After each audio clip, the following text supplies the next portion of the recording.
Everyone, good morning. Ajit Pier here, and well, for those who know me, you know who I am. We're going to talk about the reading comprehension today.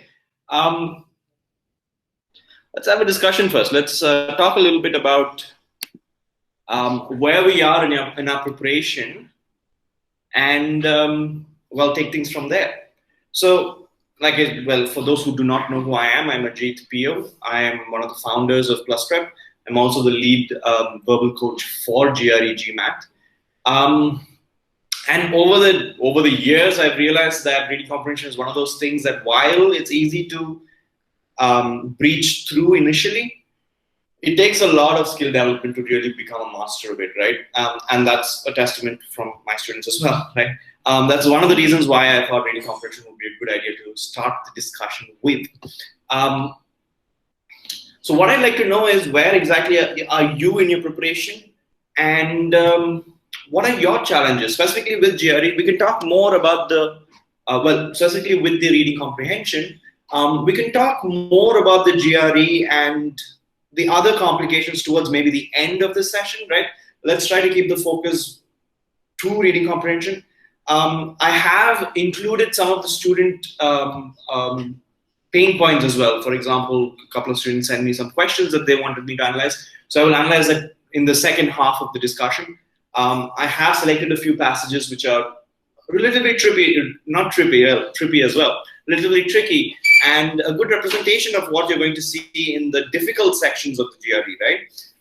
So essentially, we're going to see what strategies we can apply and how we can approach even the most difficult and challenging and brain-wrecking passages without necessarily losing our composure.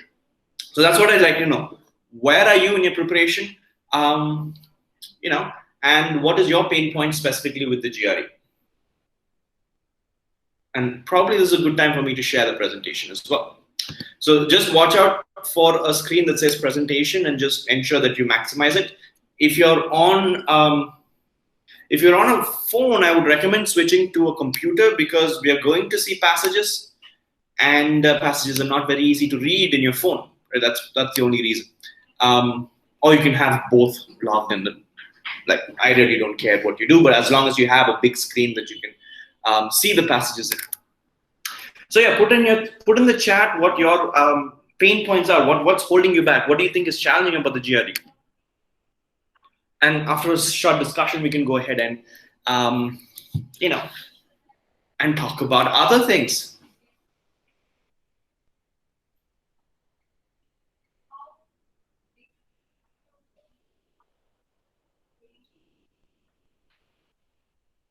Anybody? So I'm just going to call out names, right? Loka, I know you've been around for a while. What is specifically holding you back? I know that you've progressed quite a bit, right? Your accuracy and your ability to strategize has increased substantially. But what's holding you back, you think, from getting that 330 plus? Time management, fair enough. Okay, so time management, and I would want you to qualify that. Like, what do you mean by that, right?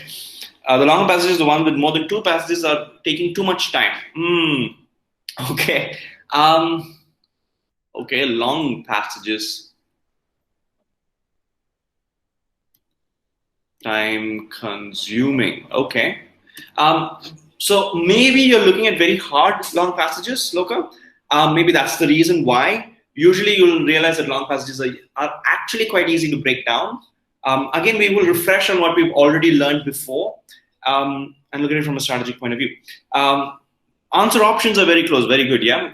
Answer options are too close. In fact, if you go in looking for a right answer, you'll often pick the wrong answer option, right? And this is something I often keep, not just joking about, I'm quite serious about it as well, that GRE is a psychometric test.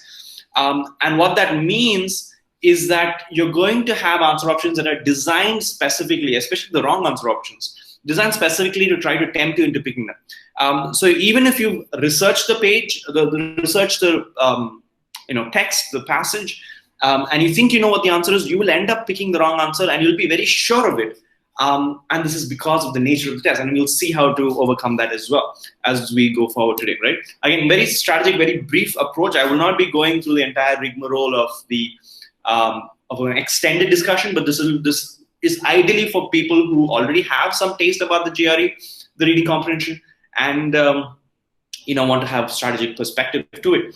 Multiple choice seems correct. Yeah, correct. That's exactly what Snigdha said, right? So many answer options seem possible, and this is for a reason. And weirdly, when you go back and check, the one that you had eliminated would actually be the right answer, right? And this happens many times. This is essentially because of a lot of psychoanalytical layers added to this particular test. And we'll talk about it as we go forward. Correct. This happens more with inferences, absolutely. And exactly, because the kind of skill that it's testing is the kind where you can you end up making bad assumptions, right? And the inference question has no scope for assumptions and can be really hard removing facts from what you feel or what you think. And in a lot of ways, the GRE is a test of that. And I'll show you towards the end how this is not something that's peculiar to reading comprehension, but it's actually something quite common to all question types inside GRE.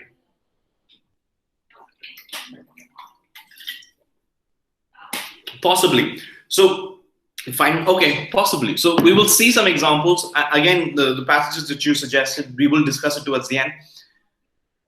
Let's see if that's the case, right?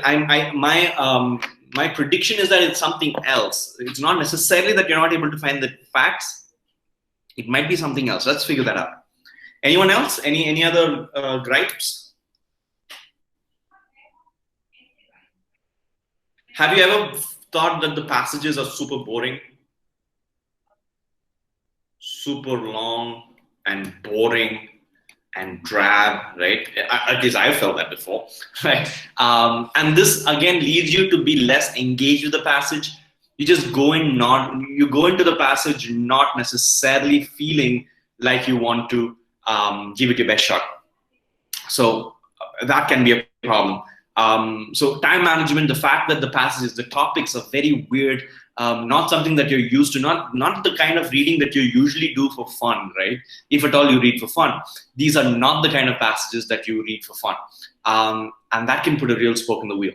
Long passages are time consuming. In fact, the short passages are extremely complicated as well sometimes. Great question. I'm coming to that in the next idea, right? I'm like you essentially read my mind. We will talk about it. Right. So these are very good gripes. Also regarding time management, let me give you a good, quick math lesson, right? Inside verbal, you have 50% of it is vocabulary based, your text completion and sentence equivalence. The rest is critical reading based, right? Some of them will be critical reasoning, but they are all passage based. So 10 questions out of 20 is going to be reading comprehension. And this 10 questions can contain up to 4 to 5 passages. And these are not going to be easy passages. These are going to be very complicated passages, which are very detail rich and very convoluted in the way the details flow. So if that's the case, let's say that kind of passage takes you about 5 minutes to read and understand, right? That's a reasonable time for an everyday context. That's a reasonable time. 5 into 5 is 25, but you immediately realize that you spend that 25 minutes just reading the passages, and you only have 30 minutes for the entire of the 20 questions. So you've not answered one question. You've read passages. Again, this is obviously a very exaggerated situation, but if you just spend time reading the passages alone in the reading comprehension, you will run out of time, right? So time management is a very real thing. So what that means is that no, I'm not going to teach you how to read faster. Well, not really, because reading speed is definitely directly linked to the complexity of the passage, right? For example, a Chetan Bhagat, again, anyone who attended yesterday's lesson will know that I like making fun of Chetan Bhagat. Someone who reads Chetan Bhagat may be able to read 100 pages in an hour, right, of his book. But the same person may not be able to read, let's say, Friedrich Nietzsche or a GRE passage of that length. He may be able to do less than 1/100th of that. because the complexity is harder. The way the sentences are constructed are much more complicated, and this will definitely hamper your reading speed. So reading speed is not like your writing speed, where irrespective of what you're writing, as long as you understand it, you can type it at the same speed. Reading speed is not like that. It depends on the level of complexity. Also, it depends on the level of stress you're feeling at that moment, right? Have you ever had an argument or a fight with someone in your family, or maybe your one of your girlfriend or your boyfriend, and then you wanted to show them that you can do, you are going to do productive things, and then you went and read something, right? You picked up your college book and you started reading it, and then after like 20 minutes you realize that nothing that you read went into your head. That's because even though you were reading, you're mechanically reading, your comprehension, your brain sort of shut down because it was not in a very peaceful state. When you're in an agitated state, you cannot do your higher level processing. And a lot of reasons why you shouldn't make big decisions when you're in a extremely excited state. Similarly, on the GRE, you're not going to be in your ideal state. You're going to be in a state which is not ideal. You're going to be stressed to an extent. But if you're not able to handle that, if you get panicked, chances are that you're not going to be able to do very well at all. You're going to get most of the reading comprehension passages wrong, and that's also going to affect you substantially, right? And that will affect everything else. It will affect every other question type as well. Because it's not like we can compartmentalize, right? You do a reading comprehension bad, and then you're like, okay, I'm going to the next question. I shouldn't be bothered about the previous attempt, previous questions. That's not how we work. We put everything in one plate, right? Whatever we did the entire day will affect our decision for the next thing that we're going to do. So we need to be able to handle that. And the only way we do that is to be very, very, very familiar with this question type, and also know a very strategic way to read. So which takes me to the general approach, the global approach to deal with reading comprehension. If you can't see the passage, that's for a reason. I've blurred it out, because when I don't blur it out, people start solving it, and that's beside the point. So you have your passage to the left, you have your questions to the right. So you can have anywhere from 2 to 4 questions per passage, right? So there will be passages with only one question. That's usually critical reasoning, almost always critical reasoning. So I'm not going to include that to this sample. So usually you have anywhere from 2 to 4 questions, usually about 3 questions per passage. Passages are usually this length, right? Usually on the GRE at least, it's 1 to 2 paragraphs long. Rarely you will find very, very big passages. I'm guessing when you say you cannot read passages, you're talking about the fact that you're not able to engage with the passage, right? You're not saying that you're not literate. You can read, but you just can't read these passages or comprehend them. And that's fine. We will see how to deal with it, right? One of the reasons, again, a quick glimpse, is that you're probably taking it all in at the same time, and you're trying to process it all at once, which is not ideal. And we will see how to deal with that. So you have the passage, you have the questions, right? You have 2 to 4 questions. You have the choice to actually skip through the questions. You can go next, and look at all the questions and then decide what to do. Now, because of that, a very valid question is, should I start with the passage first, or should I start with the questions first? Do you guys have any inputs on that? What should you do? Should you start with the passage first, or should you start with should you read the passage completely, read passage completely and then answer all questions, or go to question? Sorry about that. Go to question and then read passage as you need. Which of these things do you think is relevant? Any inputs? Option A or option B?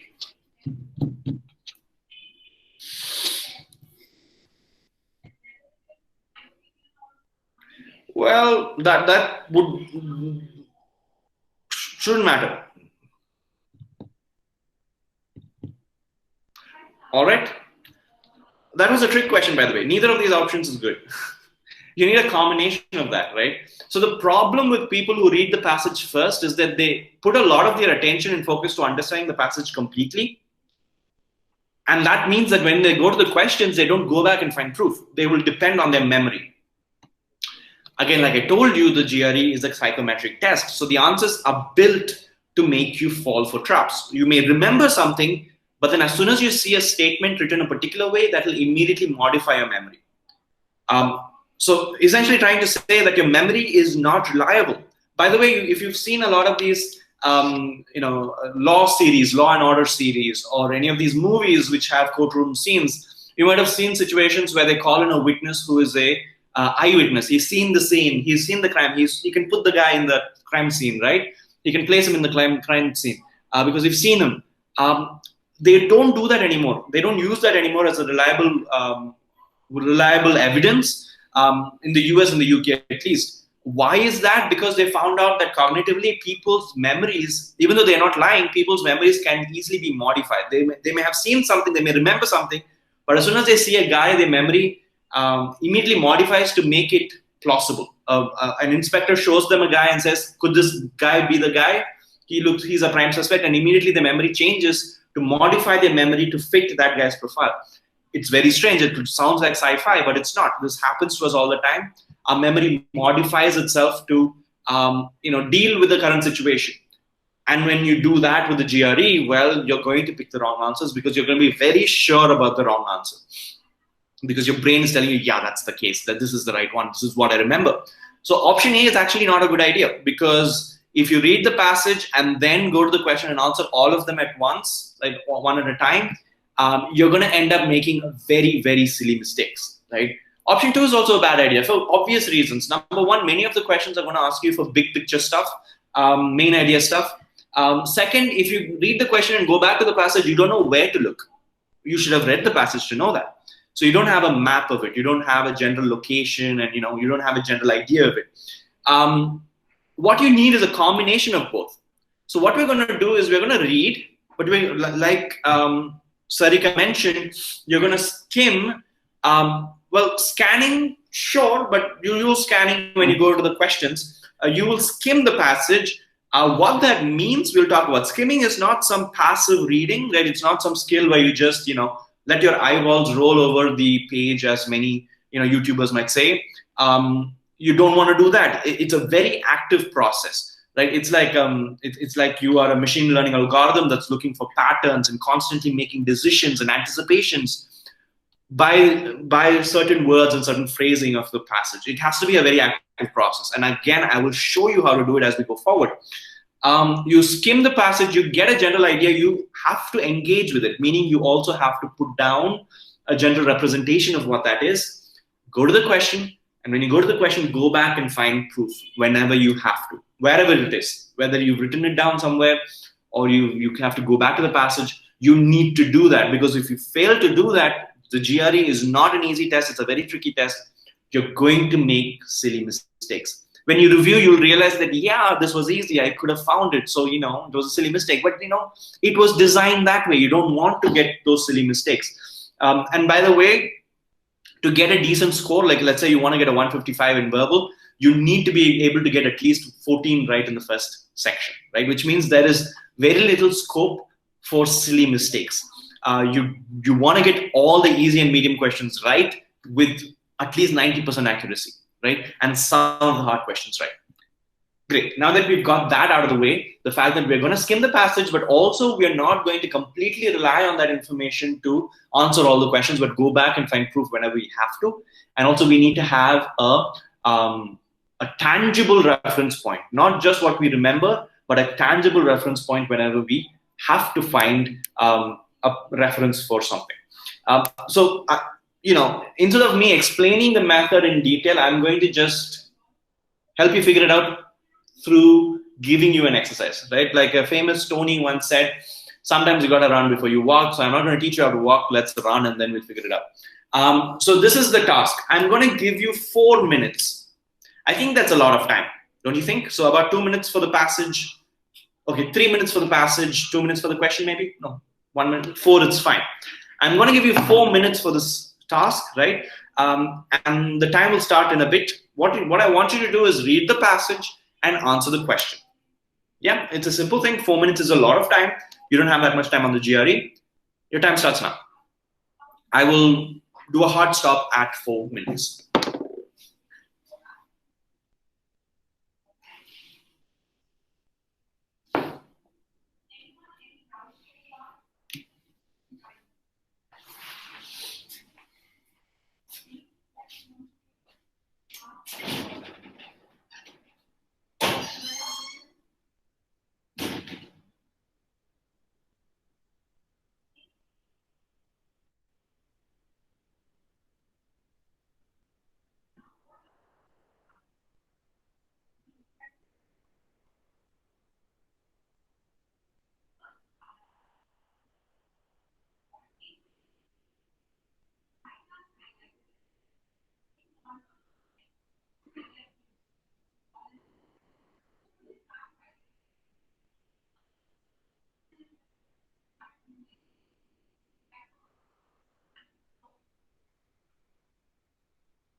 That's 3 minutes.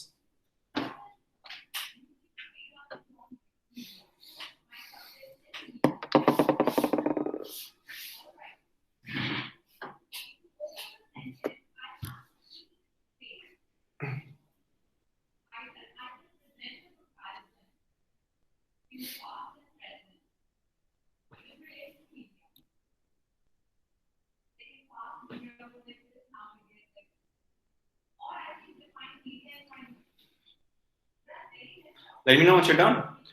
20 more seconds.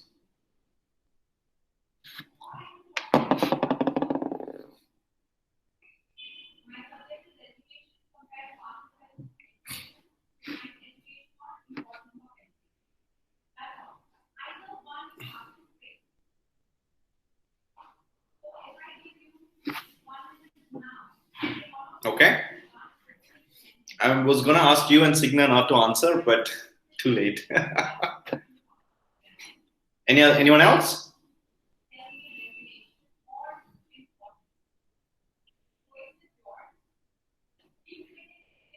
Time's up, by the way. We are close to 4.5 minutes.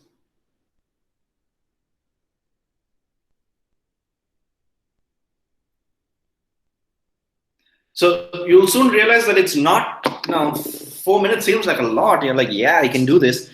But once you start engaging with the passage, I'm sure a lot of you are still in the passage, right? Or at least rereading parts of the passage to identify which of the answers could be correct. And many of them seem correct. So I'm going to wait a little bit for all of you to answer. I'm going to keep the passage on because honestly, it doesn't really matter how long I show you the passage because there are certain cognitive traps that are set in this question. This is a great example of it. But even if you keep referring to the passage, you're not going to get it right if your initial perception wasn't right. Okay, great. Any takers for A and B? Okay, maybe A and B are not that trappy. Others?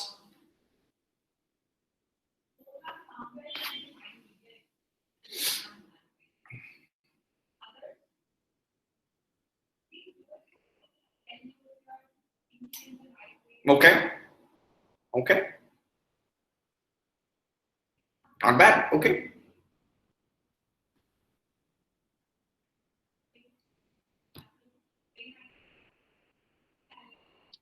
Good. Okay. So I'm guessing many of you did approach it correctly. So I'm going to walk you through how to read critically, right? So one, you need to save time by not reading too intently on all the wrong places. You want to read intently, but in the right places. Second, you need to build your skill of anticipating and trying to understand the flow of the logic rather than getting caught up by the details of the logic. The details are there. It's an open book test. What you don't have plainly stated is the purpose and the role of the passage and the role of every paragraph. So if you can get to that very fast, one, your speed increases substantially and your accuracy substantially improves. So let's see how to break down this passage, right? And break it down very fast. Let's look at the beginning. So it says historically, and that word historically can mean a lot of things. And it suggests that we're talking about something in the past, may not be something that's true anymore, right? Historically, a cornerstone of classic empirism has been the notion that every true generalization must be confirmed by specific observations. And then it explains what that generalization is. Let me proceed this. Let me figure out, let me condense this idea into a very, very basic idea. What is he talking about? Well, he's talking about the idea or the viewpoint, the old viewpoint, the historic viewpoint about empiricism, right? And that viewpoint is something, I'm not really bothered about it right now because I can come back to it. Why does the author, not this guy, not the historians, but why does the author talk about this? Well, to just describe it or to explain it, right?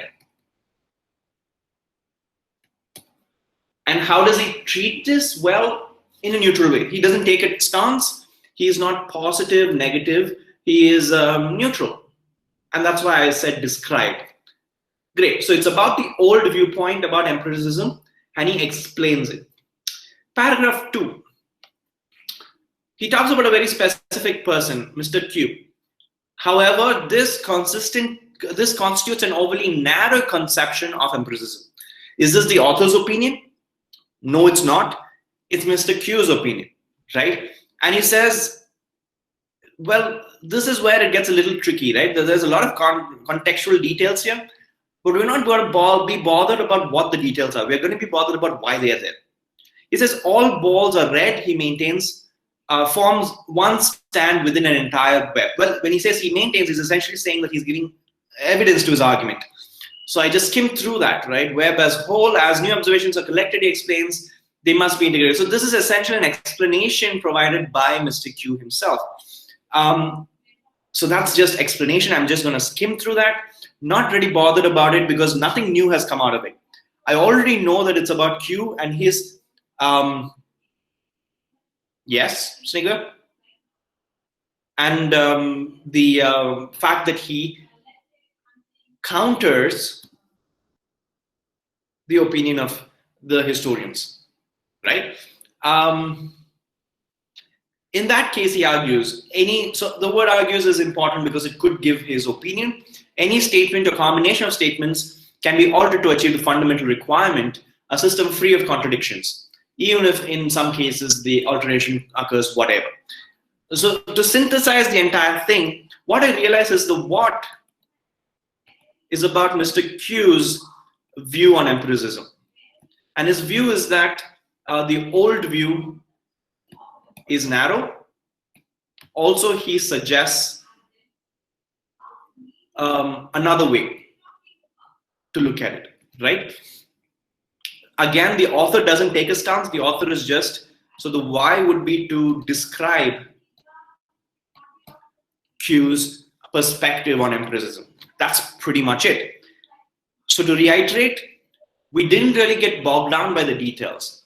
We thought about what is the general idea here in every paragraph. Usually the first few sentences tells you that, but not always. So you want to be inquisitive about it. You want to anticipate what a particular statement or a particular paragraph is going to say. You're going to pay attention to transition words. You're going to pay attention to introductory words, right? Like this told us a lot about what the role of this paragraph is. This told us a lot about the role of the paragraph.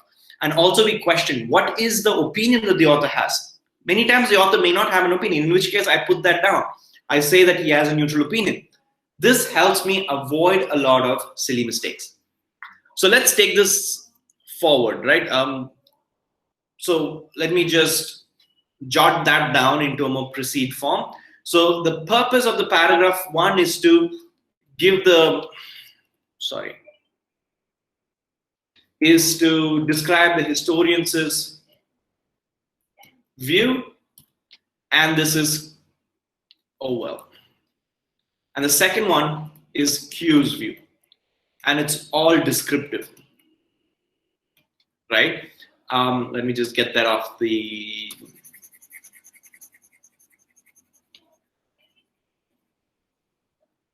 That's a mess. All right. So let's go to the answer options and look at them critically. And again, I'm more bothered about eliminating the right answer than selecting eliminating the wrong answer than selecting the right answer. Because through elimination, I can objectively eliminate answers, and whatever I'm left with, I will evaluate and make a decision. Let's look at A. Criticism of Quinn's view on the proper conceptualization of empiricism. So the question is, the author of the passage is primarily concerned with presenting. Does the author criticize? We know that he doesn't. The author himself doesn't provide any criticism of anyone. He's just describing. He's detailing things, right? He doesn't give an opinion of his own. So criticism does not make sense. B, present evidence to support Quinn's claim. Again, this shows that the author would be in line with what Quinn says. And though it sounds tempting, because whatever comes in the last paragraph usually shows what the author thinks, this is not always the case.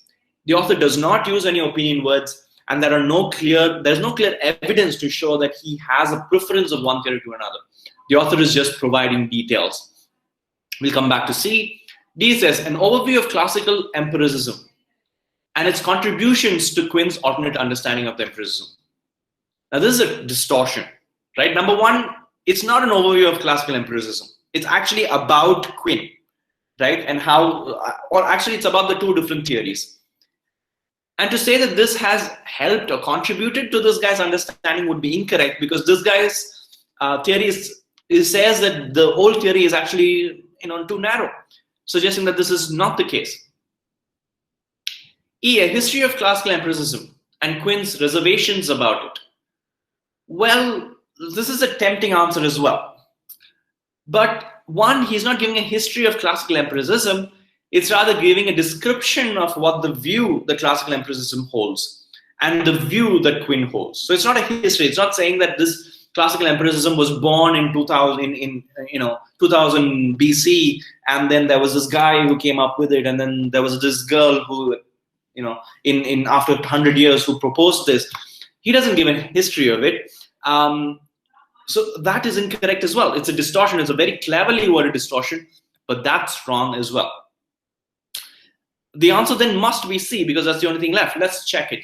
An account. So an account is a description of Quinn's counter proposal, which is true, right? Which is opposing to one of the traditional assumptions of classical empiricism. This is perfect. Remember, our map showed, like I had to erase it, but the map showed that the first paragraph was the traditional view about empiricism. The second paragraph is the counterpoint to that, saying that it's too narrow. This is my alternate theory, right? This captures the essence of it perfectly. Does that make sense? More important is the way we got there. More important is how we were able to dissect the different pieces of information and get to the crux of it more efficiently, right? And that is where you will win the game, by being very, very, very strategic, not getting caught up by the details, right? Like, for example, if you had gotten caught up in the details here, these are just explanations of something that's already stated. Again, this entire part is just a description. But these are the kinds of parts in the passage that will take up a lot of time and make you think it's important while they are not. Because think about it, if a question asks you about, balls are red, you can go back and find proof. So don't worry about it when you read the passage. Go back and find proof whenever you have to. But when you read the passage initially, do it swiftly and strategically. So let's break that down. So I don't want to repeat myself, but I'm going to repeat myself. Focus on reading for gist, which is step one. Right? The first step is to read the passage for gist. Find the what. When you start the passage, in the first paragraph, you should be able to find two things. You should be able to find what is the topic of the passage and also what the passage narrows down to, which is the focus, right? The focal point of the passage. Every paragraph, every passage you come across will have a topic in the focus. Once the focus is set, the author cannot go outside of it. He has to stay within the realms of the focus, and everything will fall in line. Every paragraph that comes afterwards will fall in line. For example, very commonly used example is, let's say the first sentence of the passage talks about the independence struggle. Independence struggle, right? In India. But you'll realize that 300, 400 words cannot talk everything about independence struggle. So obviously the author has to narrow down. So maybe in the next sentence he says, most peculiar are the factors that led to it. Right? So now I have the focus. What will he do in the second, third, and fourth paragraph? Well, he'll describe, explain, evaluate, criticize the factors that led to it. Right? He may propose theories, he may propose explanations, but whatever he does has to be in line with the factors that led to the freedom fighting movement. Let's say in paragraph 3 he talks about American Civil War. Is he talking about American Civil War? Is he changing the subject? Obviously not. He is still talking about factors that led to independence struggle. He's probably giving an analogy or a similar example. right? So once you realize that the topic and focus is, once you realize the topic and focus, you should be able to build or able to relate everything else that comes after it, and realize that everything has to sort of latch on to this. It cannot deviate from this focus. And that's very important. So you're going to find the what, the topic, and the focus in the first paragraph. Almost 99% of the time, the topic and the focus will be in the first part of the first paragraph itself. So read that carefully to find that out. You need to have the answer for that in your head before you go forward. Once you have the answer for that, it becomes like easy, very, very easy. You also want to pay attention to the tone that the author has, that the people, the players in the passage have, right? Are they feeling negative, positive, neutral about it? And of course, you want to think about the why. Usually the combination of the what and the how gives you the why. For example, in the previous paragraph, the what was, well, in the first paragraph, the what was the belief or the view of the traditionalists.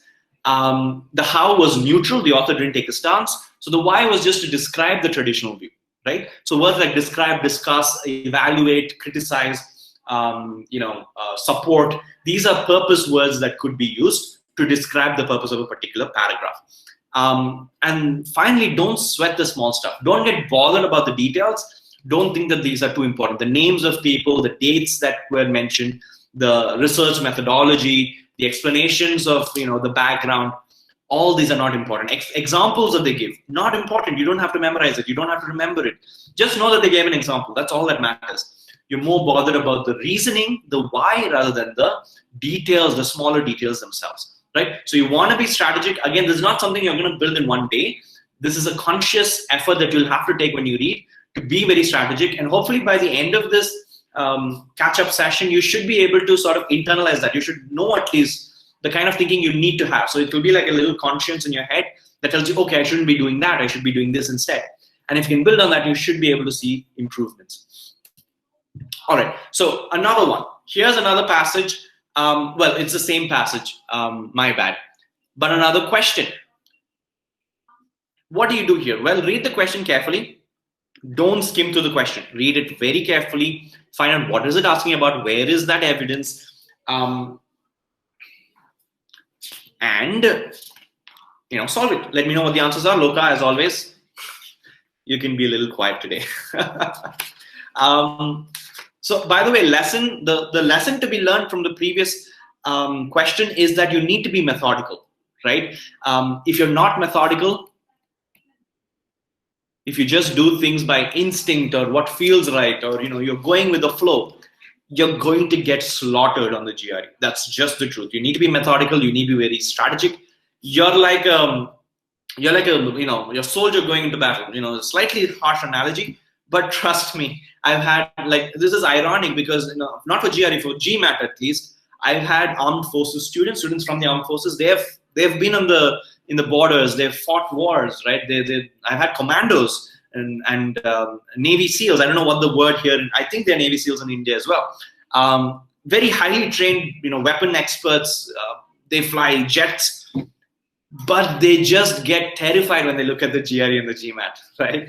It's just insane to see that happen, because this is not a kind of test that anyone has come across before. It's very deceptive in the way it's tricky. So you need to be very, very methodical, right? And when they understand that, the game or the rules of war sort of apply to GRE as well, or GMAT as well, then it clicks and they do really well. And you need to internalize that as well. It's not random. It's not something you can just go to the test and sort of, ace it because you're a genius. That's not going to happen, right? You need to be methodical. Try this out again. Let's say you have 3 minutes to solve this. Again, I'm feeling a little generous today. 3 minutes. Your time starts now.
Oops, sorry.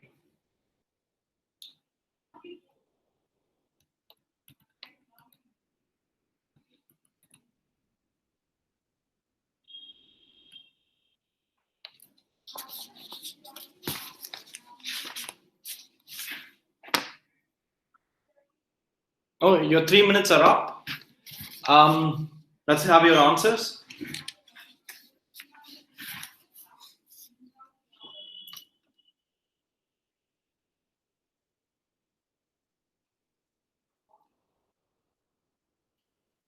If you haven't zoned in on one as yet, just click one as you would do on the GRE, and tell me which one you would click.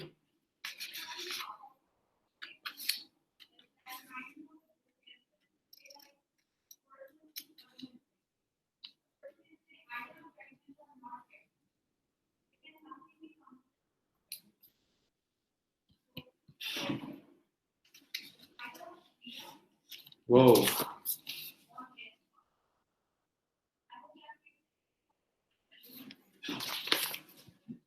All right, let's hear it.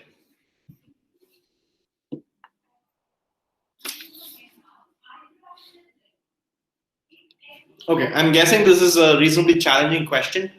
You probably haven't seen too many of these on the normal passages, right? So this is a critical reasoning question. It's baked into reading comprehension.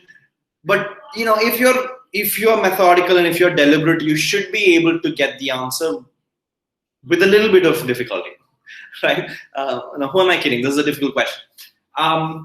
So the best approach, as I discussed before, is not to look for the right answer, because if you looked for the right answer, you're going to fall for traps. Many of them will make sense. Many of them, when thought about it, will be like, yeah, that could strengthen. No, that's not the way to go about it, right? So you need to eliminate things for objective reasons. That's why lesson 2 is to be deliberate. 1 second. Right.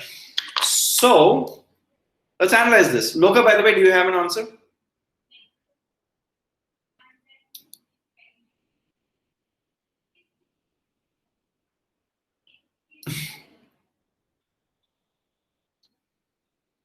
I am audible, aren't I? Yes, I am. Okay.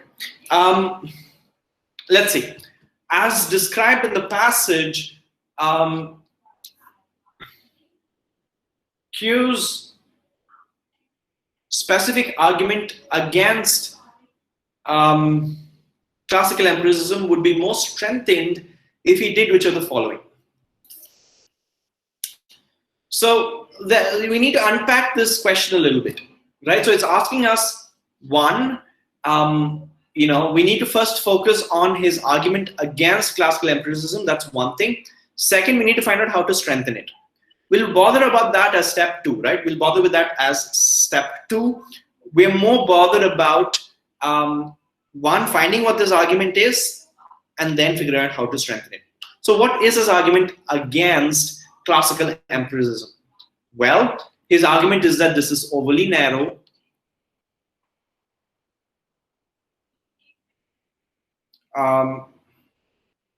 One second. Holding on.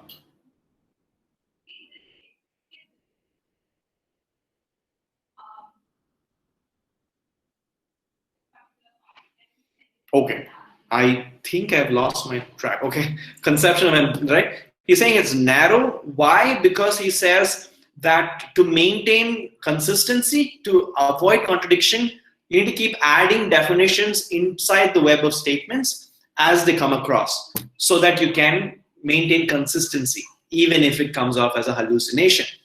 So his argument is against having this dualistic perspective. It's either yes or no, right? And only looking at one statement or one definition. Although his example seems very feeble, there could have been better examples to explain it, but whatever. He says that the classical interpretation is quite narrow, because it only looks at one aspect of it. So let's look at the answer options. And what we're looking for is something that says that yes, it is too narrow. Doing this will not lead us to an efficient solution. Doing what the classical empiricism does will not lead us to an efficient solution.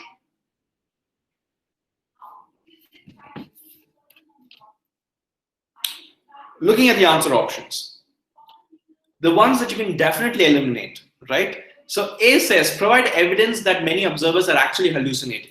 But this is not something that the classical generalization talks about. The hallucination thing is just an aside that he provides to offer a solution to a potentially weird outcome. So he has nothing against it. And this has nothing to do with the traditional or the classical empiricist claim. So this is out because it's out of scope. It has nothing to do with the conclusion of the classical empiricists, right? That's out. Explained why new observations often invalidate pre-existing generalizations. What, right? He doesn't talk about it anywhere. That it often invalidates. This is never mentioned anywhere. And also that he would explain why makes no sense because there is no precedent for it. This makes no sense. B is out. D says, mentioning other critics of classical empiricism and the substance of their approaches. Well, this looks like a good argument, but in critical reasoning, just because someone else also says it doesn't mean you're right. Yeah. You need to have evidence challenging the assumptions of the other argument to make it right. So just because someone else says it does not make what you say correct, because they could be having the same logical fallacy or the flaw as you do. We're left with C and E. C says, challenge the mechanism by which specific generalizations are derived from collections of particular observations, whatever that means. E gave an example of a specific generalization that has not been invalidated despite a contrary observation. E seems like a likely candidate because remember, what he says in his argument is that this is very narrow, and therefore even if there is some kind of evidence that comes up, just because it does not conform to their view of what is right, if there's some evidence that is contrary to the statement, and if it doesn't belong to this web of statements, then it's rejected, right? But he says if you can include it, then the statement can be rejected easily and can help us test the statement effectively. E seems to be a right example because it immediately shows us that just because they didn't add these outstanding, outlier statements, a proposition was not properly evaluated, right? Again, the core being that it's too narrow. That's his criticism. This shows that this is narrow, that is rejected certain things that should be included as well. C says, challenge the mechanism by which specific generalizations are derived from collections of particular observations. There is no mention of mechanism, and whatever it does, I am not sure what it does, right? This is talking about something that's completely out of scope of what the classical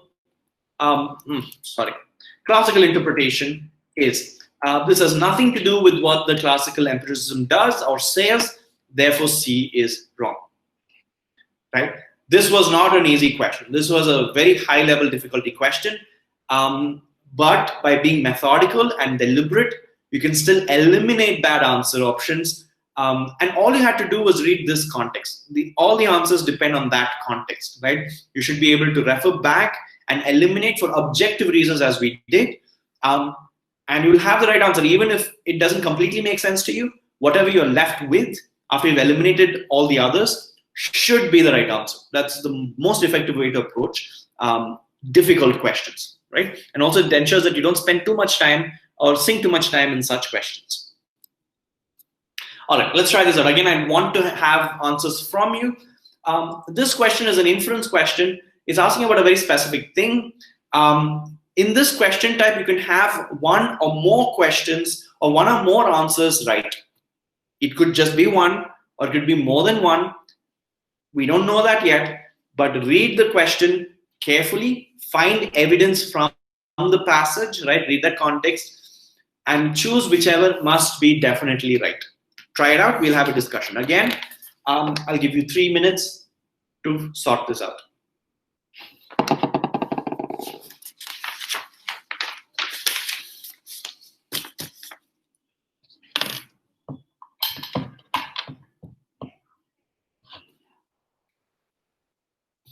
So all of you try it out, including you, Loka. Try it out. Let me know.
All right, time's up. Let's have your answers.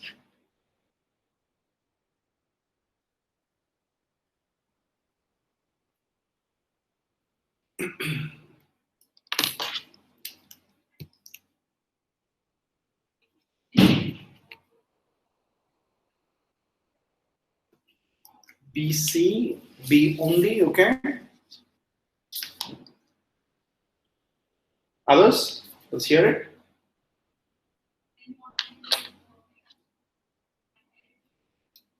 Okay, a lot of B's.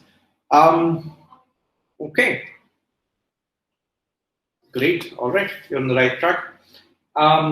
So the question says, it can be inferred from the passage that Quinn considers classical empiricism to be overly narrow for which of the following reasons. So you need to look at the details a bit as well and make an inference on that. So why does he say that it's overly narrow? He says that he maintains forms one stand within an entire web of statements. Individual observation can be referred only to this web as a whole. As new observations are collected, he explains they must be integrated into the web, suggesting that as new observations come up, so this, let's say this is your knowledge base right now. When new knowledge is collected, the old system does not integrate it, right? And that's why he says it's narrow, that it doesn't integrate new knowledge as it's collected. Or in other words, when a statement is being evaluated, when it should be contradicted, when it should be rejected, it doesn't sometimes, even though there's new evidence for it. Let's look at each answer option. So more important here is to really carefully read the answer options and eliminate answers based on objective reasons. Classic empiricism requires that our system of generalization be free of contradiction. But this is not something unique to the classic empiricism, right? In fact, he says that we need a system that's free of contradictions, suggesting that even he feels this is true. So he wouldn't criticize it for being that way, right? He wouldn't call it too narrow for being that way because he himself wants a system that's free of contradiction. A is out. So most of you, I think all of you eliminated A. Good job on that. Looking at C, classic empiricism asserts that every observation will either confirm an existing generalization or initiate a new generalization. Now the problem with C, so this is sort of what Mr. Q says. This is not what classical empiricism says, and there's no evidence for that, right? Where it says, assesses that every observation will either conform to an existing generalization. That is true, but this is not true because there is no data supporting it. Oh God, sorry. So there's no data supporting this. So you should therefore eliminate C as well. It's partially true. I would say 90% of it is true, but the addition of that 10%, which is untrue, makes the entire answer option true. And there's a very important kind of wrong answer. This is called a distortion, or 99% right, where GRE loves to add or provide you answer options which are mostly true, but then insert a little bit of untruth in it or unverifiable details in it or inferences in it, which you might sort of overlook, right? You might be like, yeah, okay, most of it is right, so I'm just gonna go with it. Don't do that. Every word has to be right. Even if there's one part of the sentence or one word that is out of place or not correct 100%, you get rid of it, especially for inference questions. B says, classic empiricism demands that in the case of a contradiction, the generalization must be abandoned. This is true. Classical empiricism demands that in the case of a contradiction between the individual observation and the generalization must be avoided. In other words, if you find a ball that is blue, for example, then you completely remove the generalization that all balls are red, right? Suggesting that you remove the entire category instead of reframing the category to say that balls can be many different colors. This nicely captures the essence of what Quinn's criticism is, and that is the right answer. Again, B doesn't seem like a likely candidate on first reading. There's nothing wrong with it. However, it's very hard to justify it. But the other answers are easy to justify, which takes me to the next lesson, which is do not justify answer options. And I'll reiterate this as we go forward, right? Try to objectively eliminate answers for objective reasons. You need to know why you're eliminating it. Whatever you're left with, which should be the right answer, right? Again, if there are any doubts, let me know.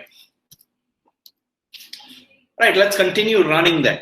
We sort of hit the floor running. Let's continue doing so. So what I want from you, again, since I'm being very generous today, by the way, all of this is sarcasm, right? Don't think that I'm being literal, but I'm actually thinking that I'm generous. Let's try mapping this out. I want to see your map for this passage. What that means is that I want you to answer what the topic is, what is the general topic, and what is the focus of this. I also want you to tell me whether the author has a positive, negative, or neutral perspective about the topic, and also why, as a result, he talks about it. Is he discussing? Is he explaining? Is he refuting? Is he criticizing? What does he do, right? Take your time, go through it, read it carefully, but also read it strategically. Don't bother about the details. Try to get the general idea. Find this. You should be able to find the rest of the flow without too much of a hassle. Yeah, I'm not going to give away the trick here, so try it out, and I want to see your answers on the chat box. Again, engage so that I can give you feedback. We can work with that, right? Don't just be a silent observer.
Let's hear your inputs.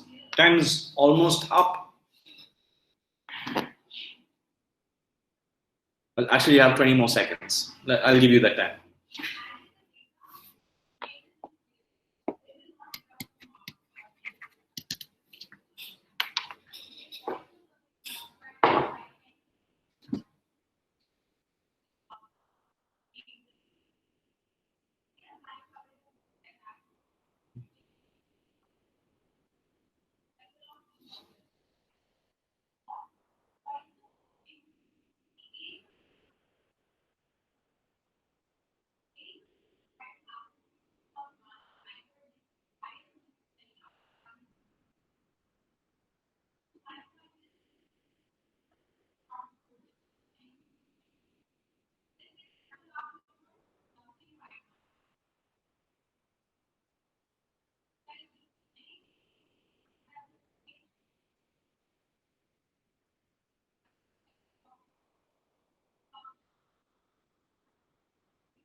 It's a little bit more complex than that.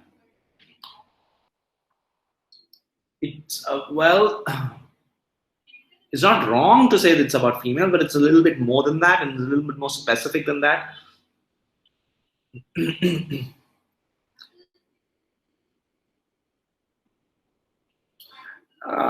Not really. Look as close, but still you miss out a very important specific. Again, reading strategically is important here. Anyone else? One more try. So I'll actually walk you through how to read this, right?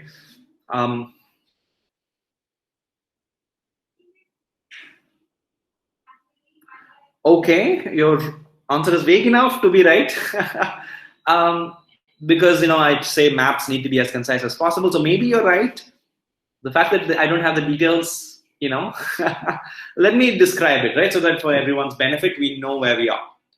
Fair enough. So let's look at the passage. The passage says, feelings of hopelessness among medieval workers trapped in the poverty cycle gradually lessened as it became possible for women's labor to supplement a family's money income by more than pennies. Great. What is it talking about? It's talking about how the hopelessness decreased with women being able to work. Great. If that's the topic, then that needs to be a focal point. Let's see if there is a focal point about it. If not, then probably this is just a background, right? And that's how you think. You're always critically thinking about the role of every sentence and how it all slots in together. But once you find the what and the topic and the focus, then things become much less complicated, right? You just have to sort of go in that same line of thought. By 1300, women spinners could be found working on their own for wealthy sponsors, even after the introduction in Italy and France of prohibition against advancing money for supplies to women spinners. So it's talking about a particular situation. In 1300, women were working for wealthy sponsors, for like landowners or proprietors, but it was banned in other countries. Historians have usually interpreted this prohibition simply as evidence of women's economic subjugation. However, it was also almost certainly a response to a trend towards differential reward. That is the crux. That is where the answer to the what is, right? So up to that, if you think about it, is just the background. And this is a very, very non-standard question or passage because of that. The author provides a bit of context. If you also notice, the language is very passive. It's not very active. It becomes very active towards that. I don't want to go into a grammar lesson, but essentially when you read it, you'll realize that he's not being very specific. He's not being very, he doesn't give any opinion about anything until this point. And that's a pivotal point. And this is why I always suggest don't take notes, create map. And you create a map only after you skim the entire paragraph or a chunk of the paragraph. This ensures that you don't tag the wrong thing as being the topic and the focus. If you did that, then you'll justify all the wrong things and things can go awry.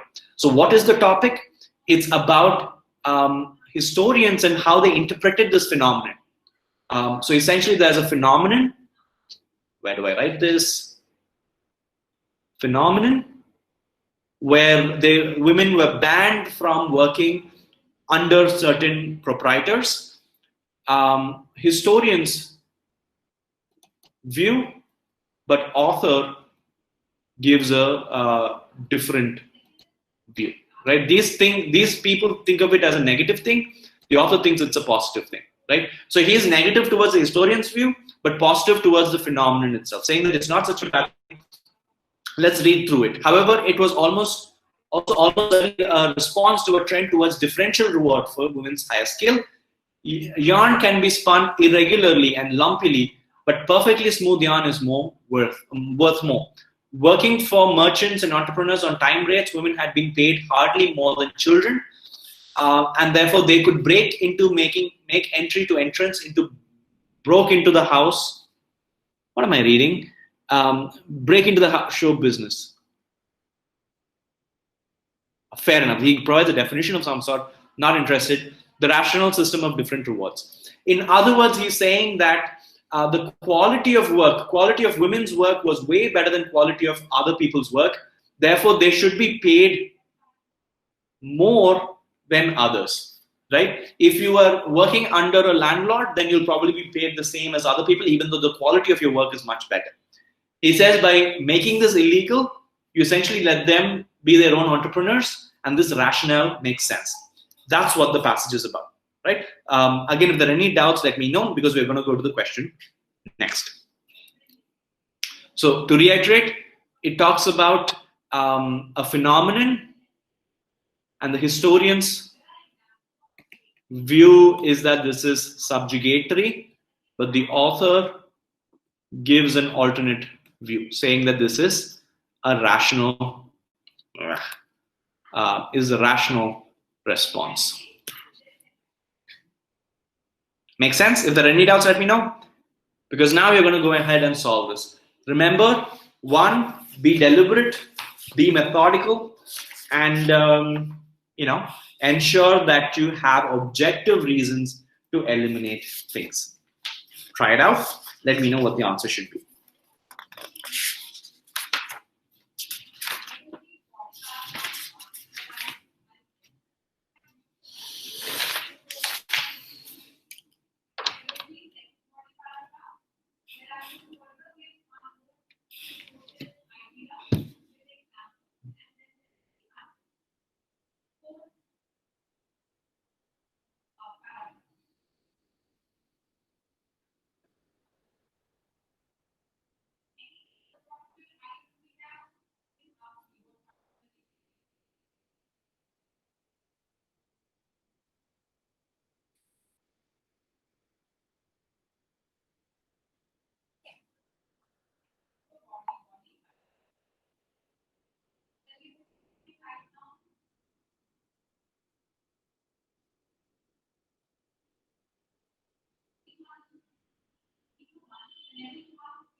Let me know once you've isolated an answer, or let me know what you can eliminate if you're not sure what the answer should be, which is also a very good way to think about this right now. If you're not able to narrow down to one, tell me what you can eliminate at least. Mhm.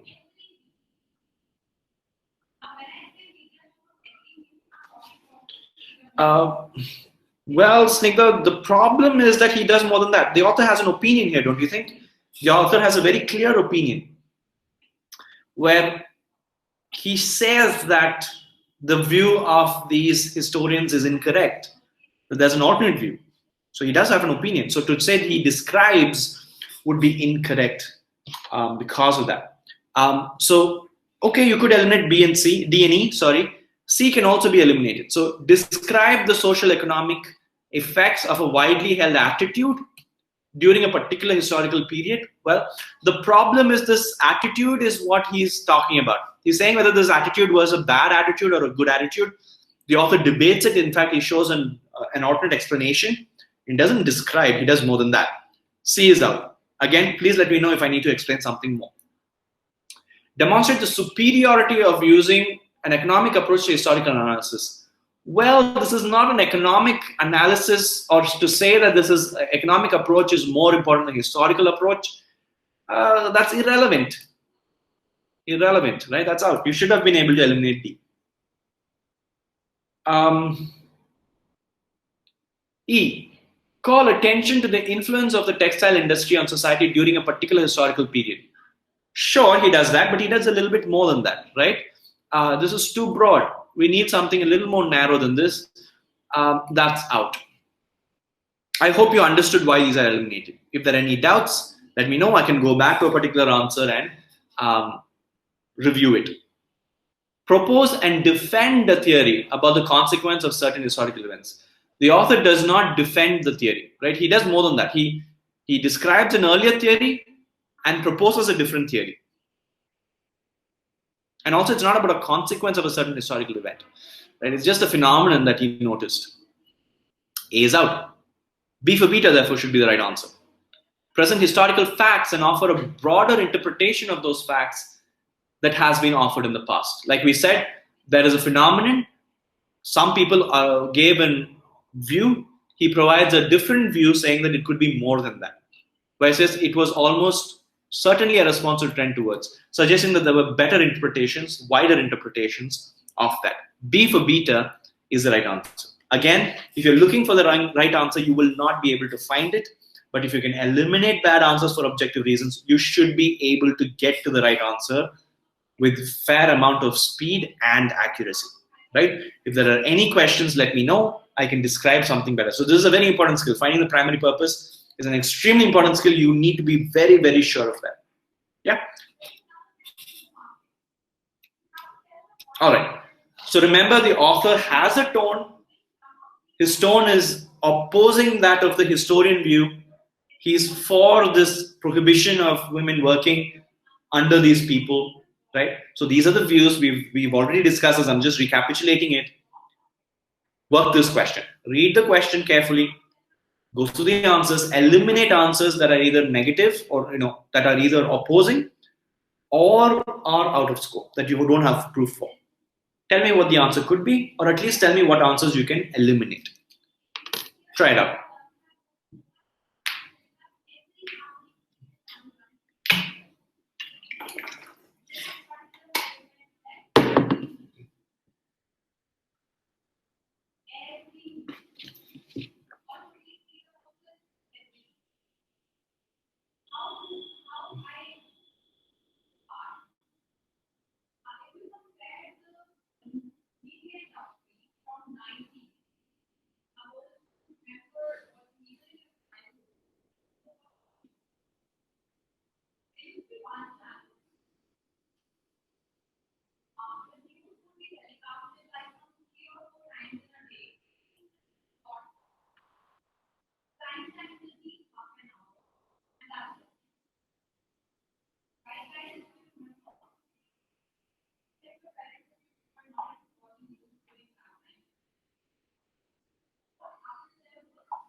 Read the question carefully, Vamsi. You did not read the question carefully.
Good job. Again, Chandni, again, I don't think you've read the question correctly. So to reiterate, the phenomenon of paying, prohibiting women from working under these sponsors, right? That the author thinks is positive. No. The author thinks is bad. Give me a second. Okay, so he says prohibiting women from working with sponsors he thinks is positive. Therefore, to let women work under these sponsors, right?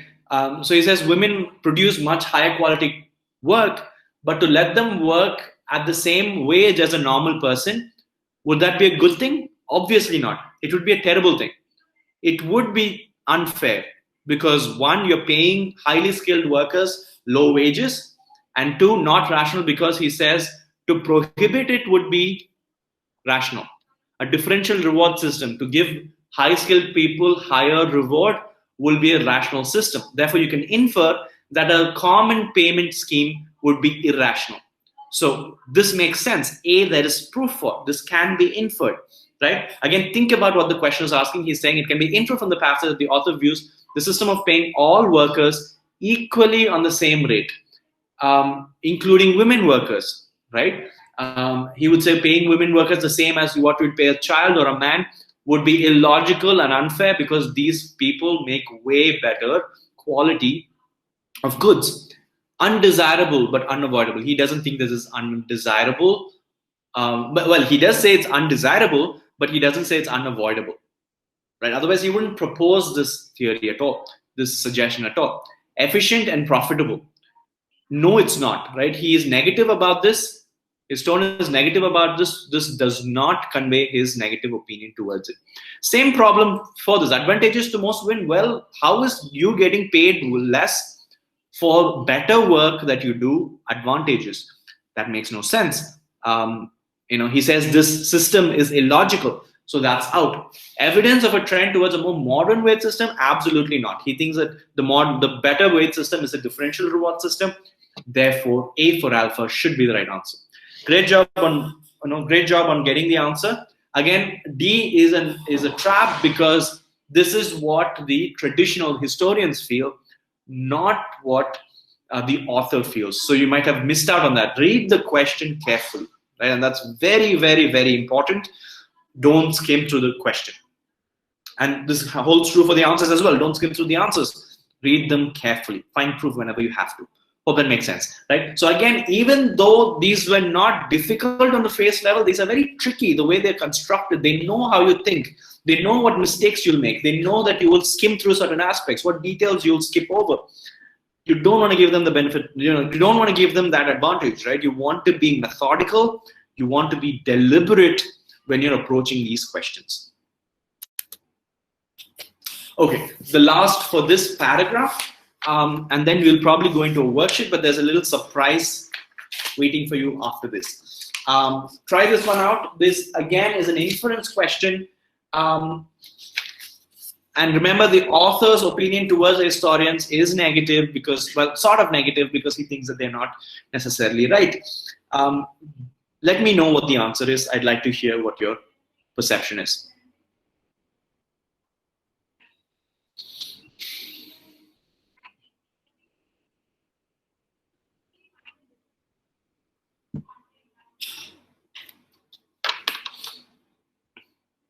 And also, heads up, we may extend a little bit beyond 1 o'clock, even though the meeting is scheduled for 11 to 1. We may have to extend a little beyond 1 o'clock. In fact, for what I had planned, it might probably go till 2 o'clock. I don't want to do that because, but we may go a little beyond 1. So, and if you have other commitments, that's fine. I have a recording. I have this recording. So just send me a mail and I can share the video with you as well, if you miss some parts of it.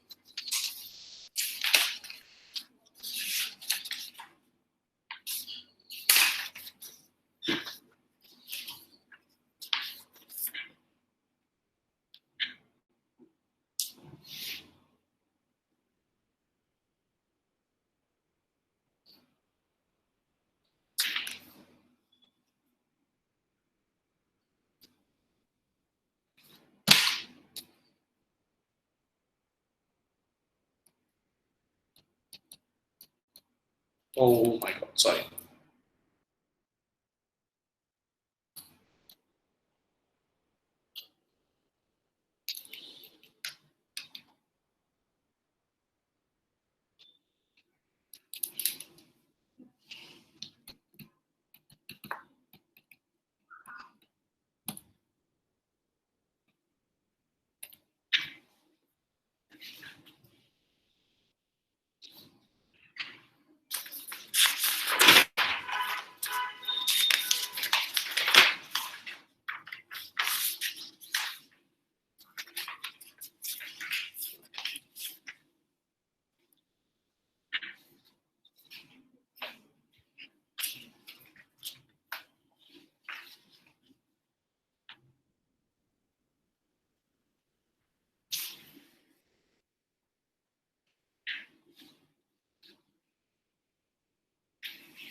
Is it hot and spicy?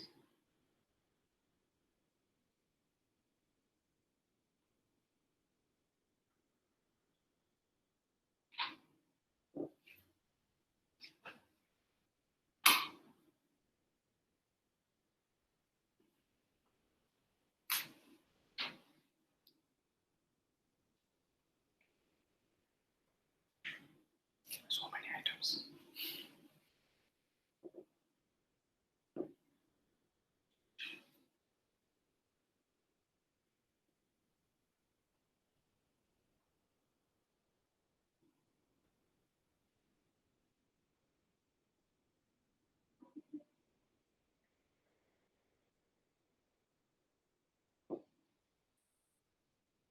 This one.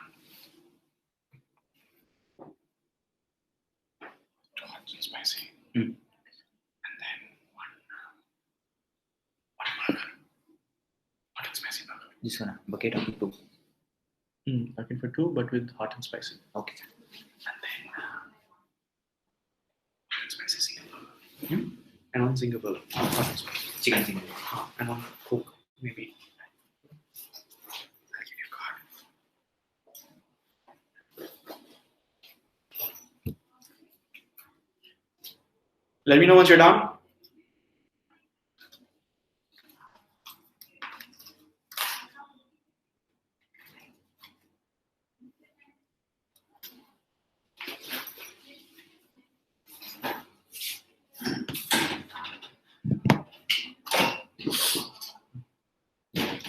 This is a relatively easy question to solve if you are methodical, if you don't fall into the trap of justifying the wrong answers.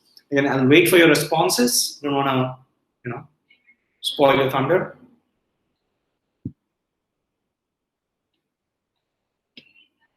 Steal your thunder. That's the phrase.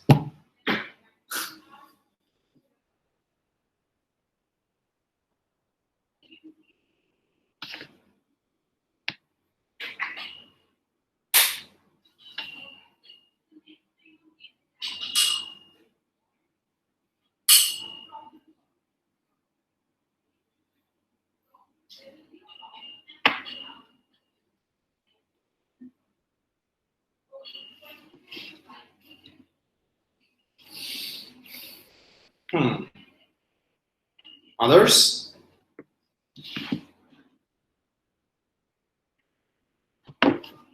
Okay.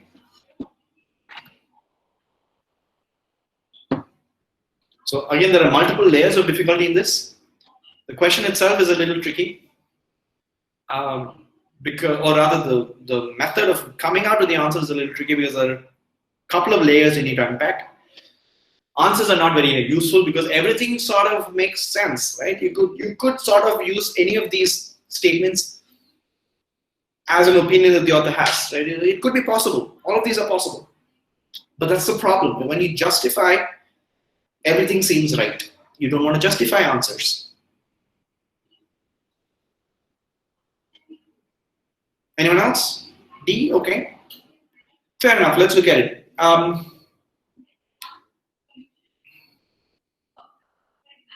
Okay, all right. So I might have told you about this during lessons, right?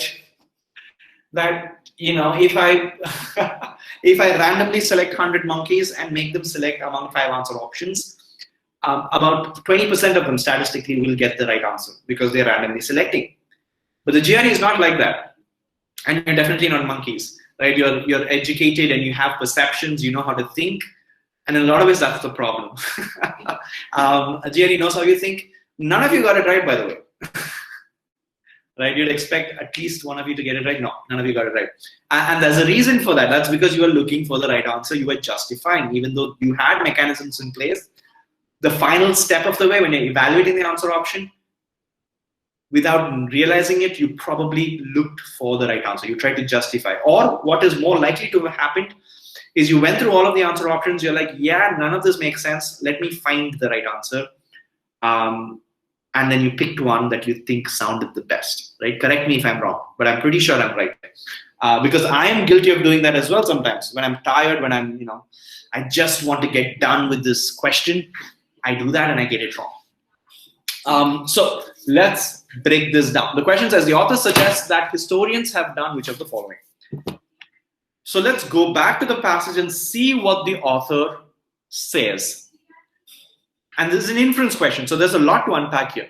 So the author says that by saying, the historians say that prohibiting is a bad thing, right? Prohibiting equals subjugation.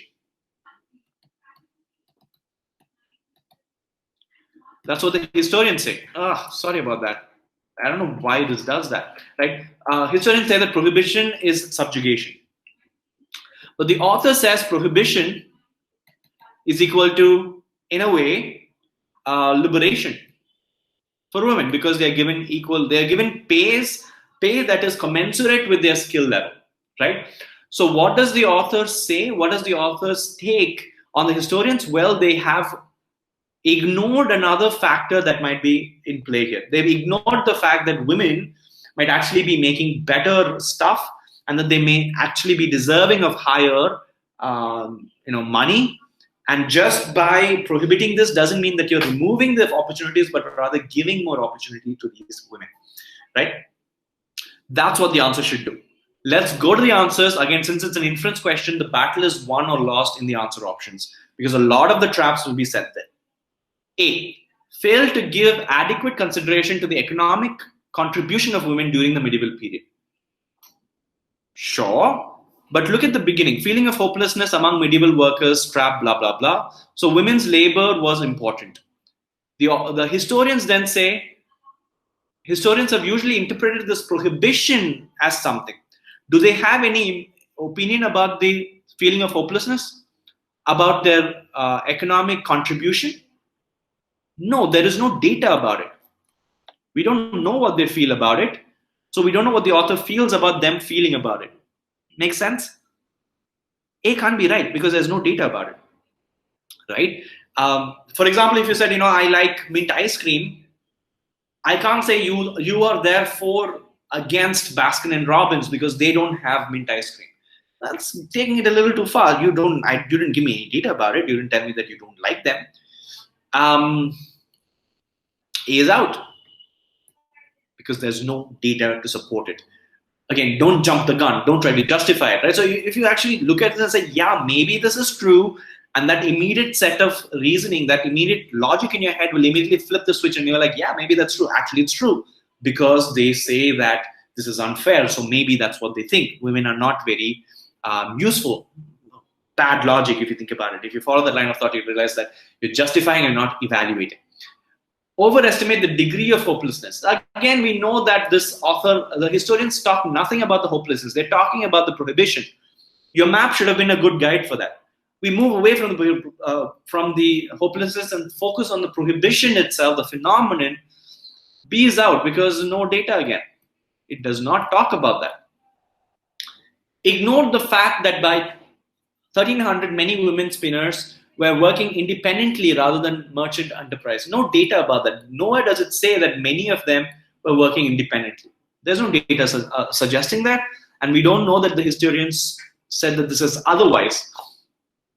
C is out. So I don't think anyone picked C. Fair enough. D, regard the economic status of women in Italy and France as representative of women's status throughout medieval Europe. Does he make that comparison? The historian talk about economic status of women and compare that with Italy and France with medieval Europe? None of these data points are provided. No data. Again, remember, it's from the purview of the historians and what the author feels about that perspective. D is out. The answer has to therefore be E. Even though it might seem weird, it is the only thing left, therefore it is the only possible answer. Let's see. Overlook part of the significance of a prohibition governing one aspect of yarn production. It looks like a lot of BS, but think about what it's actually saying. What is our prediction? Our prediction was that he's ignoring the fact that this prohibition may actually be a good thing. Isn't that what he is saying in very fancy ways or in very mind-wrecking ways? Overlooked part of a significance, overlooked a positive governing this yarn production in medieval Europe. That's essentially what we said. It's a very fancy rephrase, but it's the same thing. E for echo is the right answer. So don't look for the right answer. What happens is that when you do that, when you justify answers, you eliminate answers that are right because it doesn't fall into the justification. It seems too fancily worded or too vaguely worded. Don't want to do that. Use objective reasons to eliminate answers for objective reasons. I'm being redundant, but yes, I need to drive that home. Only then will you be able to narrow down very effectively without much confusion, right? And by this method, the wrong answers look very obviously wrong because you're looking for the errors there.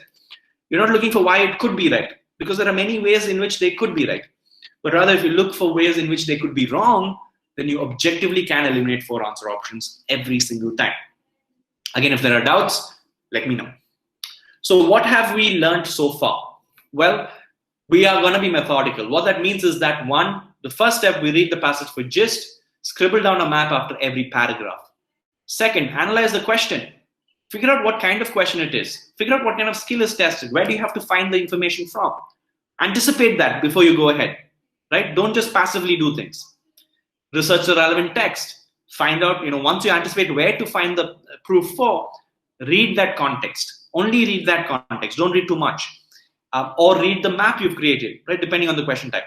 And based on that, make a simple prediction. It doesn't have to be too detailed, but have a general conception of what the answer should be. If you can articulate that in your head, if you can sort of form a sentence of what the answer should be in your head, that will clarify a lot of ambiguity. That will give you a sort of a foundation, a consolidation of what that idea is. So you will not fall into the trap of picking answers randomly or justifying an answer option. You have a good, solid reference point with which you can eliminate bad answers. And finally, evaluate options. Evaluate them for objective reasons. Again, in our reading comprehension lesson, we spoke about what kind of reasons we can eliminate different kinds of answers for. This is very important to do. Once you learn those skills and once you internalize it, you become like a pattern recognizing machine where you can immediately identify bad answers, eliminate them, and make your probability of getting the right answer way, way, way higher than it usually is. So a slight detour. What are the skills we've learned? What are the lessons we've learned so far? Lesson 1, be methodical, right? Lesson 2, be deliberate. Or in other words, don't jump the gun. Don't jump the gun or jump to conclusions. 3, what was the lesson there? Don't justify answers. Right? Again, as we saw before, in the issue essay, for example, I told you how to think complexly. You need to first have the evidence and then evaluate the evidence to find out what the thesis is. Don't look at a thesis, say that that's right, and then look for evidence for that. That's just the wrong way to do things. So have the evidence, use that as a reference point, an evaluation point, eliminate answers for objective reasons rather than looking for or justifying the right answer. Very, very important aspect to get a high level of accuracy. Right? Now, to make the point that the GRE, well, this is not unique to reading comprehension. The skills tested are not necessarily unique to reading comprehension or critical reasoning. These are skills tested throughout the GRE, right? And to show you how you can use these, we're going to solve a math question, right? I hope you've seen this question type. This is a, what is this called? I forgot what the name of the question is. Quantitative comparison. I think it is quantitative comparison. Again, a good reason why I don't teach mathematics. So try this out. Let me know what the answer is. This shouldn't take you too much time because most of you are or you think you're good in mathematics. So try to let me know.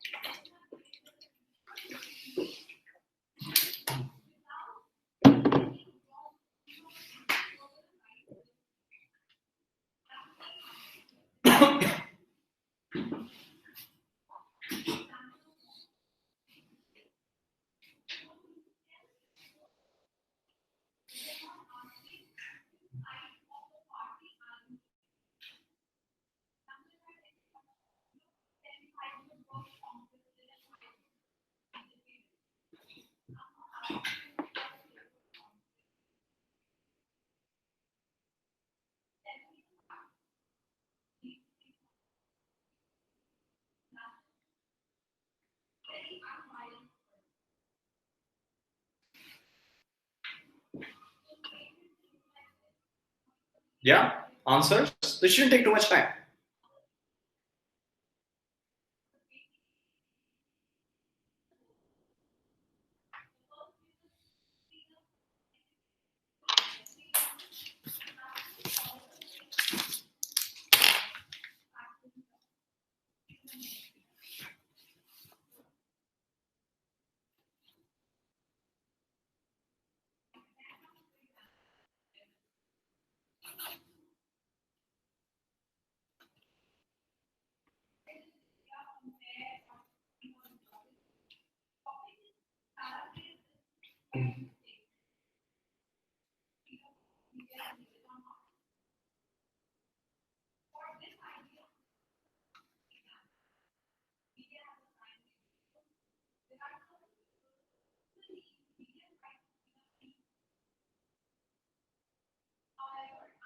Yeah.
Yeah. Can I have your answers? Oh no, I could not.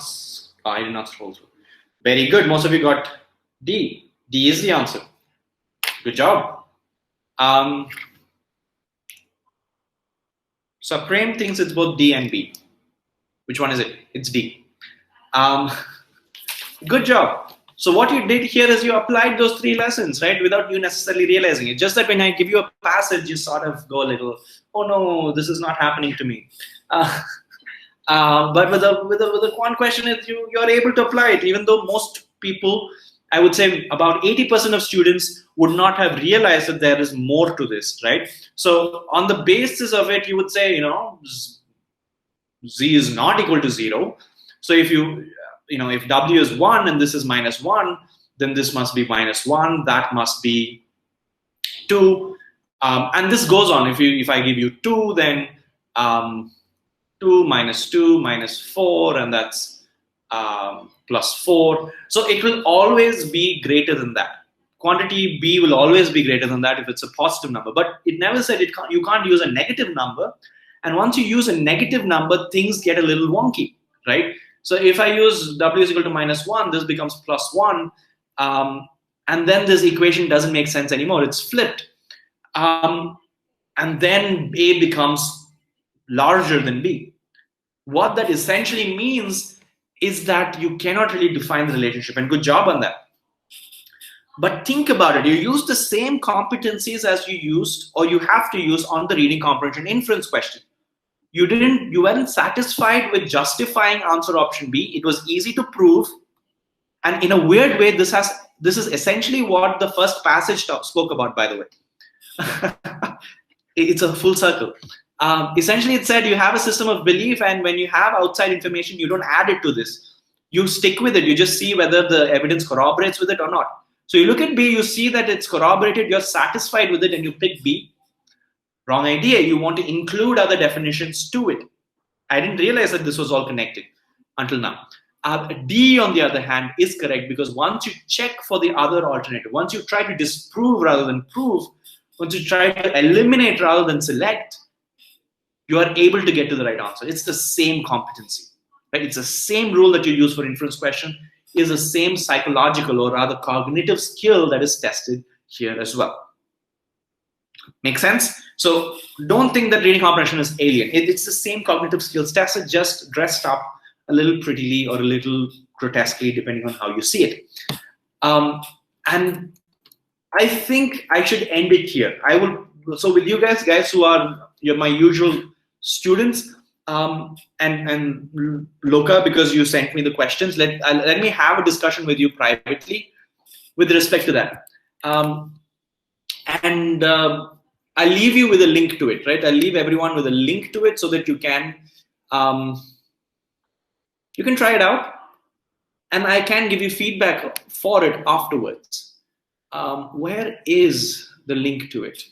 Attachment. Give me 1 second. I will share the link with you.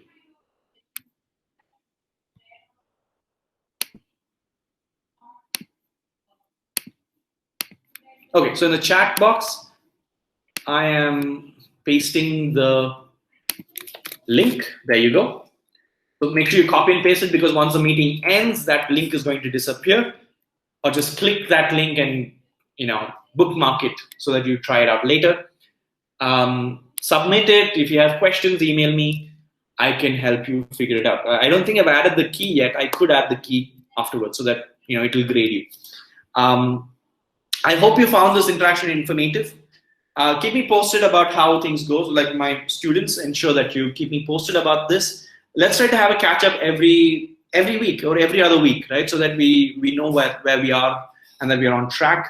For those who are attending this for the first time, I hope you found this interesting, also slightly entertaining, right?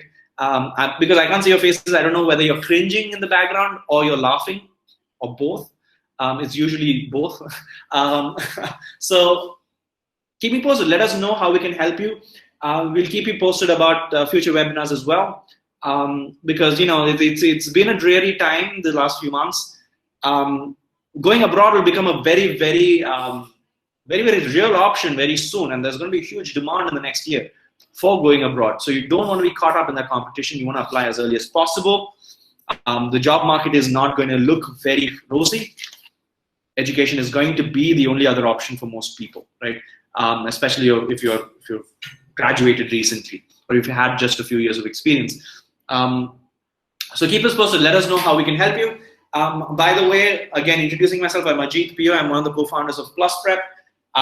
So we take care of training for GMAT, GRE, IELTS, TOEFL, and a few other tests. We also provide admission consulting services. So we help you end-to-end on getting you to the college that you need by owning your profile, working with you on every other aspect of profile building and application as well.